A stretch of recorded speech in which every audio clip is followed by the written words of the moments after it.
बिस्मिल्लाहिर्रहमानिर्रहीम। अस्सलाम वालेकुम नाजरीन, आप जहां पे भी हैं अपने मेज़बान तजम्मुल का सलाम पहुंचे। नाजरीन, ग्राउंड रिपोर्ट में आज हम बात करेंगे ज़री कवानीन और प्राइम मिनिस्टर के नए ऐलान की, जिसमें स्कीम के दूसरे एडिशन में अब 18,000 करोड़ रुपया का जो पैकेज है वो आम किसानों को मिला। 9,000 किसान जो हैं उन्हें ऑनलाइन ये पैसा ट्रांसफ़र किया गया। इसके अलावा हमारी ख़ास नज़र रहेगी जम्मू कश्मीर में गुपकार अलायंस के बाद अपनी पार्टी या कोई और पार्टी कश्मीर में अब जो है चुनावी सरगर्मियां मुकम्मल नताइज आने के बाद डीडीसी चेयरमैन बनने की तैयारियां कर रहे हैं। किस तंजीम के साथ किस तरफ हवा का रुख जा सकता है, ये बात अब खोजने की ज़रूरत नहीं है। अब जो कुछ मामलात होंगे वो हॉर्स ट्रेडिंग पे तो नहीं जा रहे हैं, किस तरफ जा रहे हैं मुकम्मल खुलासा आप तक पहुंचाएंगे। मेंबर पार्लियामेंट शुमाली कश्मीर मोहम्मद अकबर लोन के फर्जंद हिलाल अकबर को हिरासत में लिया गया। क्या मामलात हैं, तफसील जानने के लिए हमारे साथ रहिएगा। शुरुआत करते हैं जम्मू कश्मीर से अभी तक की सबसे बड़ी और अहम खबर के साथ। नाज़रीन, किसान सम्मान निधि योजना प्राइम मिनिस्टर की तरफ से स्कीम का दूसरा एडिशन आज से शुरू हो गया, जहां एक तरफ मुल्क भर में किसानों ने अपनी तहरीक चलाने के लिए कई मामलात सामने रखे थे और कोई भी बात अंजाम तक नहीं पहुंची थी, लेकिन प्राइम मिनिस्टर ने आज ऐलान किया और अपनी मुकम्मल तकरीर करते हुए न सिर्फ जम्मू कश्मीर बल्कि मुतअद्दिद इलाकों में किसानों के बड़े बड़े फोरम्स में आज इस तकरीर को देखा गया, सुना गया ऑनलाइन। जिसके बाद प्राइम मिनिस्टर ने कहा इस स्कीम का फायदा उठाने के लिए कई अहम शराइत आपको देखने होंगे। एक तो जमीन और जमींदारी से लगाव रखना होगा।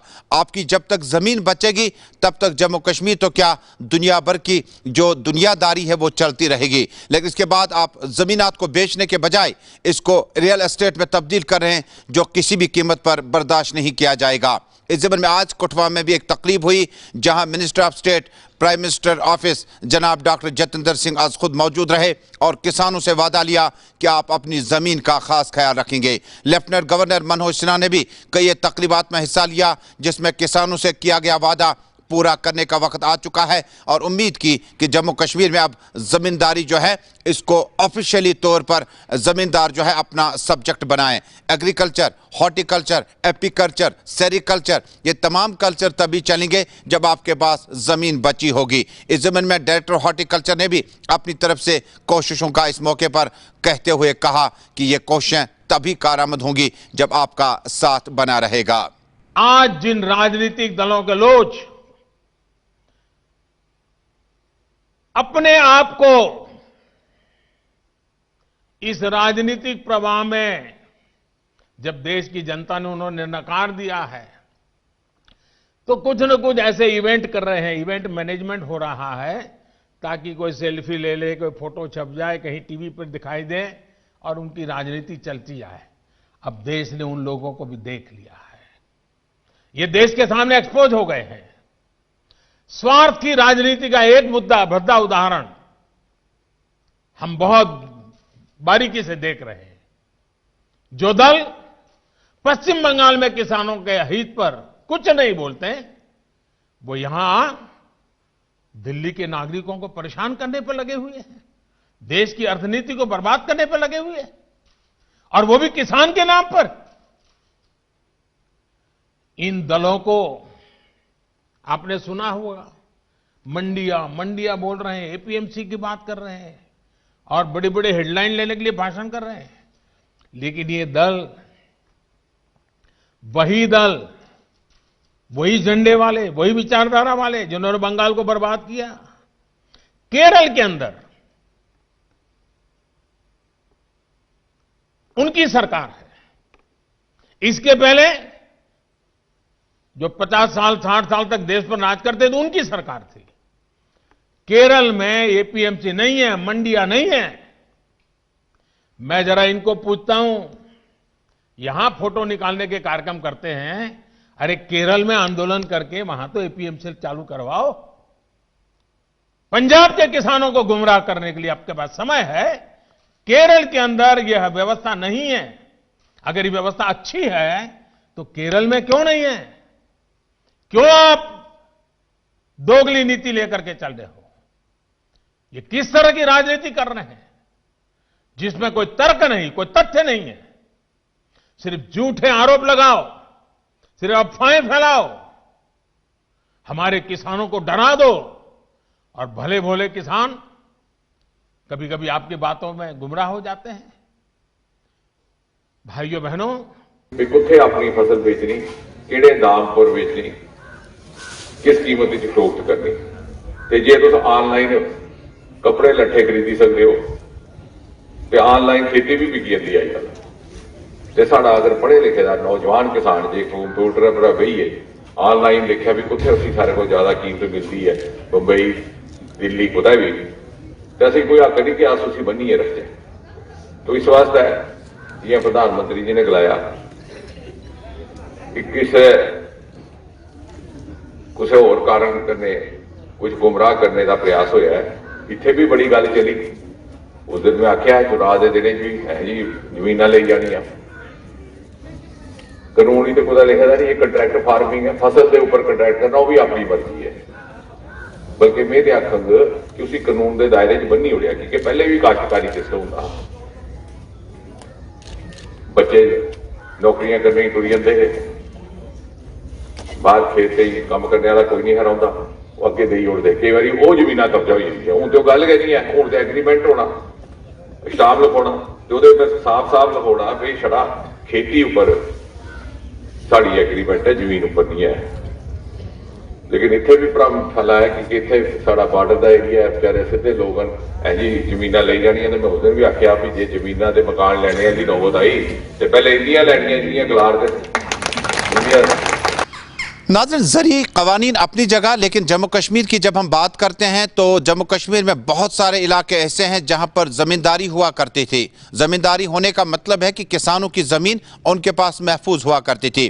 किसी ज़माने में यह ज़मीनात किसी और की होती थी और इस पर जो कमाई का ज़रिया था वो एक आम किसान होता था। वक्त बदलता गया और किसान ने अपनी प्रॉपर्टी यानी अपनी ज़मीनात को अपने पास ही रखा।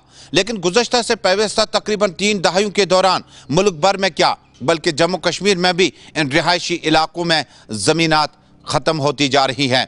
इंडस्ट्रियल एस्टेट के नाम पर, कॉलोनीज़ के नाम पर, तामीर और तरक्की के नाम पर अब ज़मीनात का जिस वक्त गलत तरीके से इस्तेमाल किया जाता है, ये नाकाबिल बर्दाश्त है। आप किसी भी हाईवे से गुजरें, आप किसी भी इलाके से गुजरें, आने वाले दिनों में आप चावल, गंदम और अनाज किस तरह से हासिल करेंगे, एक बहुत बड़ा सवाल है। ये पेटिशन पहले कोर्ट में भी गया था। क्या उस ज़मीन पर तामीरात खड़े किए जा सकते हैं जिस ज़मीन पर आप इस वक्त अनाज हासिल करते होंगे? बाद में पिटिशन में जवाब आया कि इसको पहले आपने हॉर्टिकल्चर लैंड में तब्दील करना है या उस ज़मीन को आपने गैर ज़रूरी तौर पर जो आप इससे इस्तेमाल करते थे उसको तर्क करना होगा। ज़मीन का इस्तेमाल नहीं करना है किसी भी एग्रीकल्चर पर्पज़ के लिए, उसके बाद आप उस पर तामीरात खड़े कर सकते हैं। लेकिन प्राइम मिनिस्टर की इस पैकेज के बाद जहां 18,000 करोड़ रुपया ऑनलाइन ज़मींदारों के अकाउंट में चले गए, उससे ये बात साफ होती है कि मुल्क भर में अब ज़मीनात को महफूज और ज़मींदार को ज़मीन समेत अपने पास इसको रखने के लिए बहुत ज़्यादा इकदाम उठाना वक्त की अहम तरीन ज़रूरत है।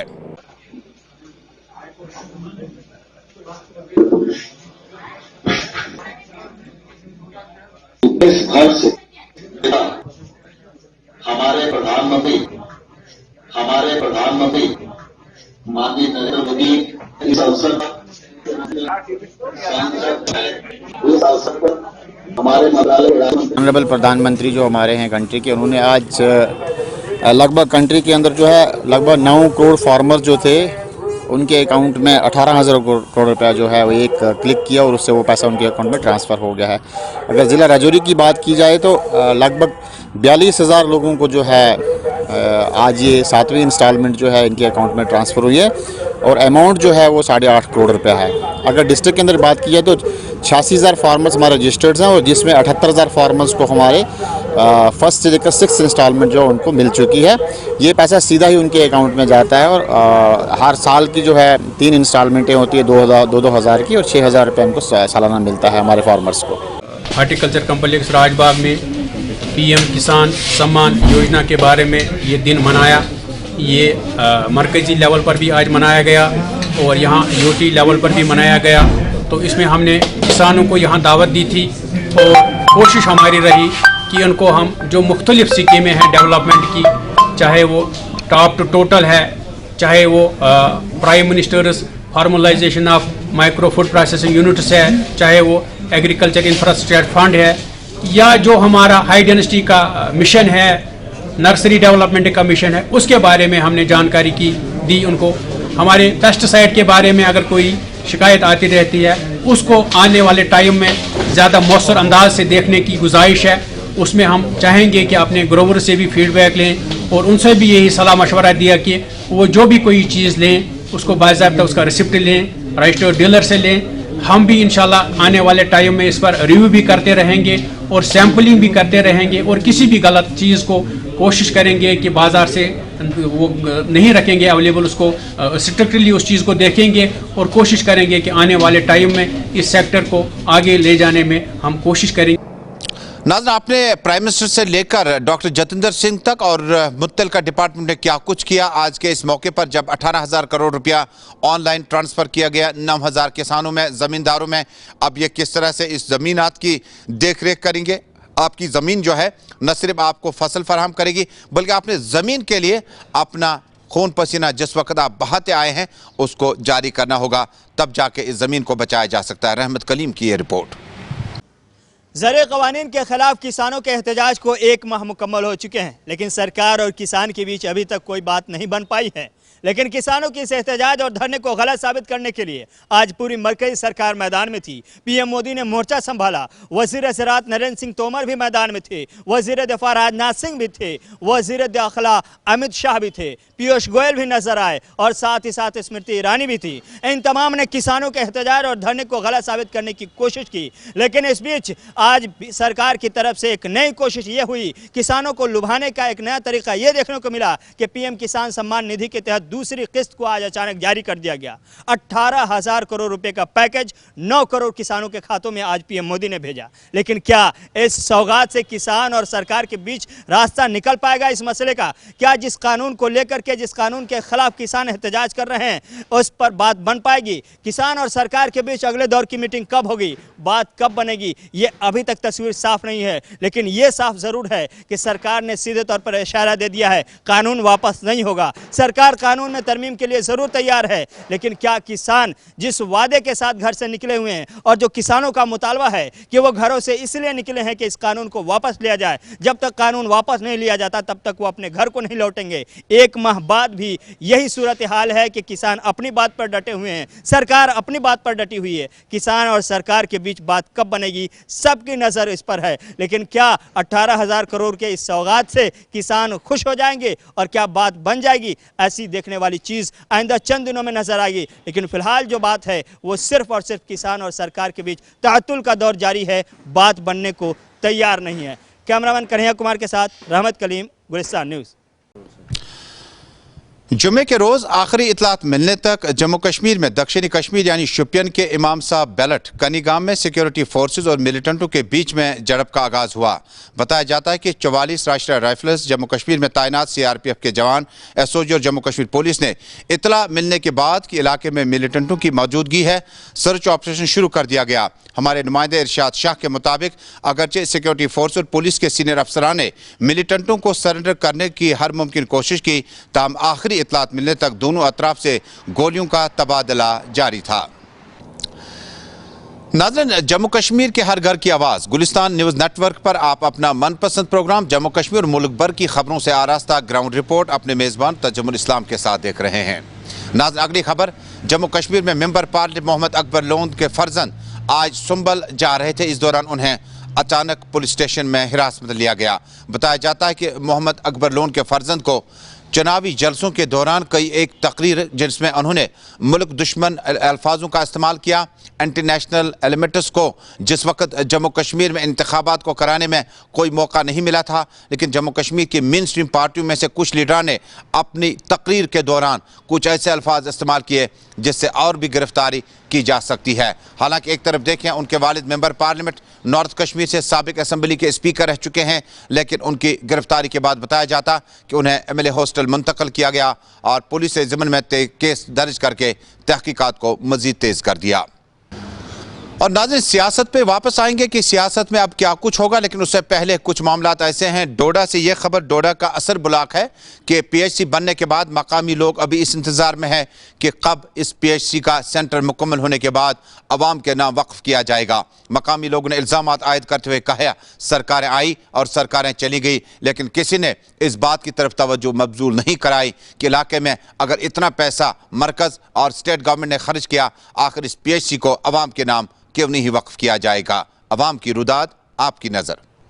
ये बिल्डिंग बनी हुई है, यहाँ पे हमें कोई डॉक्टर साहब नहीं मिलते हैं। कोई कभी एक्सीडेंट हो जाता है या कुछ हो जाता है तो हमें कोई ट्रीटमेंट मिलता है। सिर्फ कोई एनओ होगा एक आध, वो पट्टी बांध के तो हमें सीधे जम्मू जाना पड़ता है, लेकिन जम्मू तक हमें वो मरीज पहुंच ही नहीं पाता। यहाँ पे हमने कभी एसडीएम साहब इधर हैं, यहाँ पे तहसीलदार साहब हैं, हम इनसे ही बोला ये साथ ही है, आपके साथ बिल्डिंग है ये, लेकिन अभी तक यहाँ पे कोई रुझान नहीं है। हम डॉक्टर के लिए अपील करें, लेडी डॉक्टर कोई नहीं है, डेंटल डॉक्टर यहाँ पे था वो भी नहीं है। तो ये इतनी बड़ी बहुत पुराना हॉस्पिटल है, जब हम छोटे छोटे थे तो ये प्राइमरी हॉस्पिटल बना है, लेकिन इसके बाद इसका कोई देखभाल नहीं है कौन नहीं है। तो हम यहाँ से सिर्फ जम्मू पे हम रखते हैं। यहाँ पे सिर्फ एक दवाई वाला है बेचारा, जब हम बीमार होते हैं उसको फोन करते हैं, वो आ जाता बेचारा, छोटा मोटा इलाज। यहाँ पे जो लगाए गए हैं डॉक्टर वो कहाँ है सर? वो हमें पता नहीं, लेकिन यहाँ पे डॉक्टर कोई नहीं है। काफी अरसे से, जब मैं यहाँ पे छोटा था मेरे सामने ये हेल्थ सेंटर बना था, लेकिन मेरी उम्र 50 साल हो गई, लेकिन मुझे यहाँ पे कोई ट्रीटमेंट नहीं। हमें कोई थोड़ी दर्द होती है, चलो जी जम्मू, चलो जी डोडा।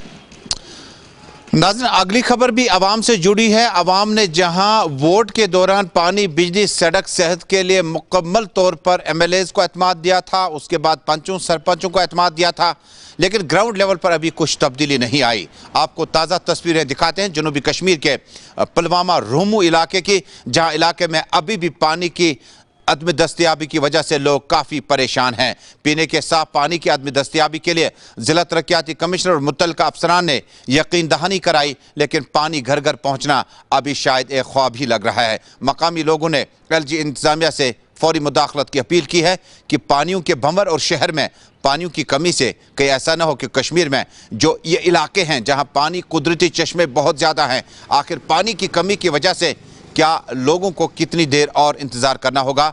जिला तरक्याती कमिश्नर आज खुद अगर हमारी बात सुन रहे हैं तो इस इलाके में पानी की किल्लत की वजह से लोग काफी मुश्किलात से दो चार हैं। तेली मोला वोत आज जब्त आब ना अम ब्रो आब चलान असल पे जब्त वोत आब आन फोन करान सिर्फ अस ट्रांसफर अत दोन जान पाइप फटमत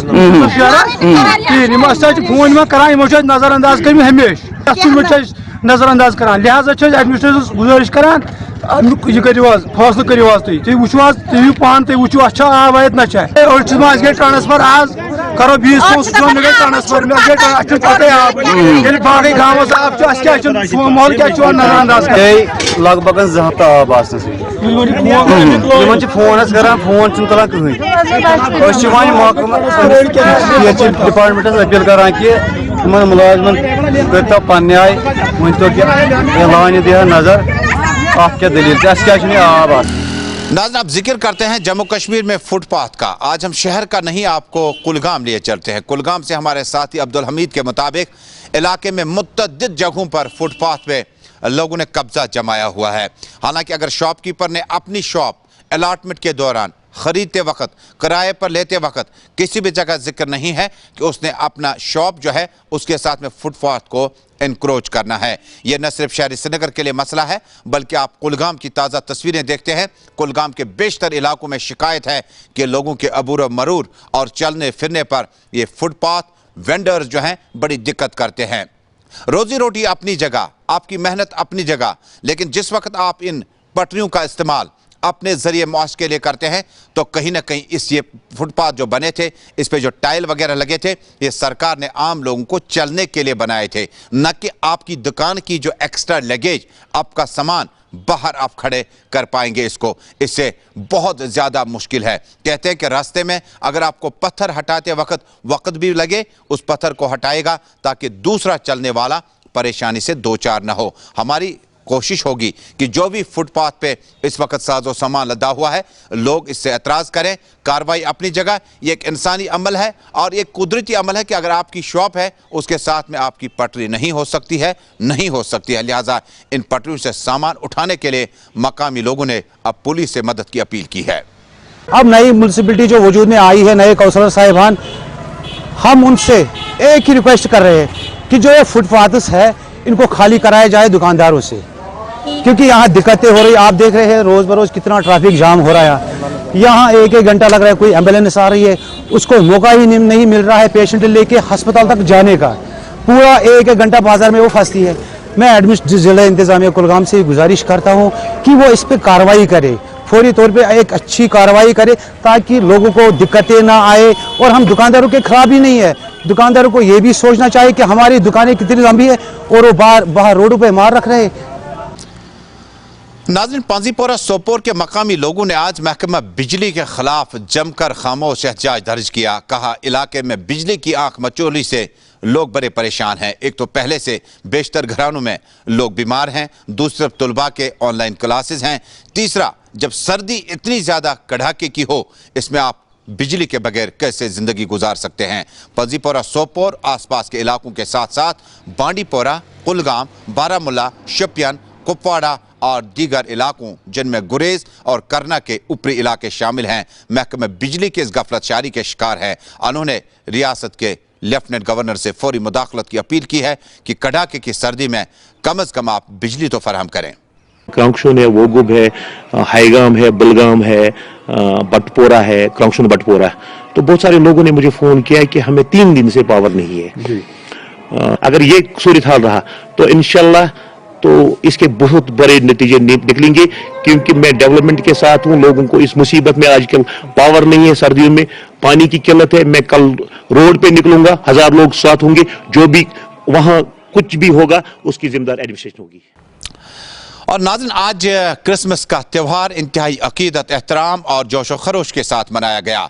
हमारे साथी सईद अरफान फाजिल ने आज सुबह सुबह श्रीनगर में कई एक जगहों पर गिरजाघरों में जाकर देखा कि क्रिश्चियनिटी से ताल्लुक़ रखने वाले लोग गिरजाघरों में सुबह से ही अपनी इबादतों में महव रहे और बाद में कई एक जगहों पर, इंतहाई अहम जगहों पर मुबारकबादी का सिलसिला भी जारी रहा। गिरजाघरों को इंतहाई खूबसूरती के साथ रात से ही सजाने का अमल शुरू हो गया था।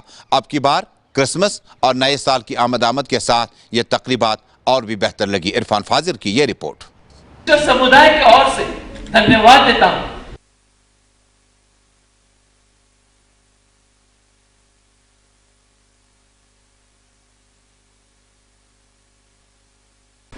My name is Justina. Justina, you're from which place? I am from Karanagar. You're from actually you're from which place? You're from some other country? Yeah, I am from Poland. So now you're in Kashmir. So how you're celebrating Christmas? Today is Christmas, and what's your message for people watching you outside? Just stay safe, healthy, happy Christmas, and be happy. So how we have to celebrate this Christmas because COVID-19 is still on. I know this is my first time in there Christmas. I was moving 1 year before there from Ireland with my husband and kids. Okay. So this is my first time there. My husband bring me there. So how do you like the people? How do you like the atmosphere? Very beautiful place and lovely. I love it. हमारी पूरा Christian समुदाय हम यहाँ नहीं उपस्थित था क्योंकि हमने उनको 3 सेलिब्रेशन में 3 हमारे दुआ चढ़ाई गई और उसमें बांटा हुआ था ताकि ज़्यादा लोग इकट्ठा न हो जाए और सोशल डिस्टेंस का पूरा ख्याल रखते हुए हम लोगों ने यही संदेश देने की कोशिश की है कि एक दूसरों की इज्जत करें, एक दूसरों का रेस्पेक्ट करें, सोशल डिस्टेंस से रखें, मास्क पहने और एक खुदा की आशीष पाकर इस कोरोना को डटकर मुकाबला। 25 दिसंबर क्रिसमस का दिन और क्रिसमस के दिन पूरे दुनिया भर में क्रिसमस की सेलिब्रेशंस है और इस बीच वादी कश्मीर के गिरजाघरों में भी अच्छी खासी चहल पहल दिखाई दे रही है।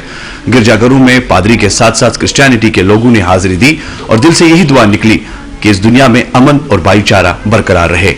कोविड-19 का कहर जारी है और कोविड-19 के बीच सरकार ने जो एसओपी गाइडलाइंस के बारे में पहले से ही नोटिस जारी की थी और हमने यहां आके खुद देखा कि मास्क, सैनिटाइजर्स और सोशल डिस्टेंसिंग का खास ख्याल रखा गया है। पूरे दुनिया भर के साथ साथ वादी कश्मीर में भी क्रिसमस की सेलिब्रेशंस, मगर साथ ही साथ दिल से यही दुआ कि जल्द से जल्द कोविड-19 इस दुनिया से खत्म हो। भाईचारे की बात करें तो कश्मीर के साथ साथ आज दिन यहाँ के मुसलमान भाइयों ने, हिंदू भाइयों ने भी क्रिश्चियनिटी के लोगों को मुबारकबाद दी और इस जश्न में अपना साथ बराबर जारी रखा। वीडियो जर्नलिस्ट इमरान तारिक के साथ सईद इरफान फाजिल, गुलिस्तान न्यूज, श्रीनगर, कश्मीर। और नाज़रीन, जम्मू कश्मीर में डीडीसी चुनाव इख्ताम पजीर हुए। इख्ताम पजीर होने के बाद अब आप सोच रहे होंगे क्या अब हमने और वोट डालने हैं? जनाब, जनता ने वोट नहीं देना है। अब वोट किसने देना है?